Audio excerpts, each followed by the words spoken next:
Today is also an important milestone, the opening of the refurbished Rambe Health Center. Rambe is one of the priorities of the Ministry of Health in its efforts to control tuberculosis, which is a serious threat to everyone on the island. Indeed, we have a crisis here that requires decisive action. The incidence of TB on Rambe is 22 times higher than the national average. 513 TB cases per 100,000 people compared with 23 cases per 100,000 people in the rest of Fiji. Indeed, our experts warn us that if TB is not controlled, the disease has the potential to wipe out the population here in just a few years. So we are moving decisively to address this crisis by upgrading the Rambe Health Center and providing it with the equipment and services it needs to fulfill the needs of the people. The Ministry of Health has categorized these facilities as a directly observed treatment short cost center, or DOTS.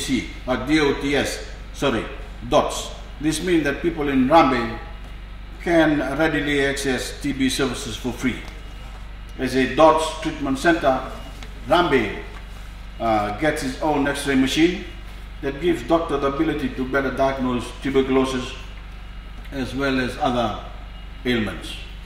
The doctors also have new equipment to conduct sputum and blood tests.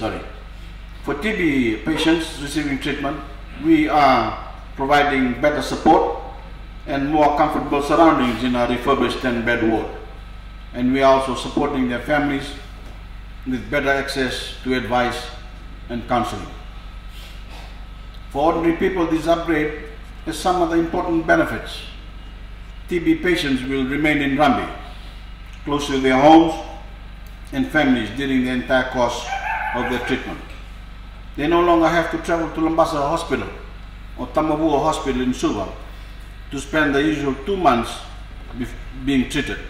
We'll be able to diagnose TB quicker and reduce the number of deaths that occur from TB or other diseases because of delayed diagnosis. And because everything is here, we can do a lot more to involve the community in the care of patients while increasing general awareness about the disease. Once again, we're seeing the benefits of the partnership between government and the private sector, and I want to pay tribute to those who made this project possible. 2 months. Tomorrow 2 months. Celebration tomorrow. Touch it.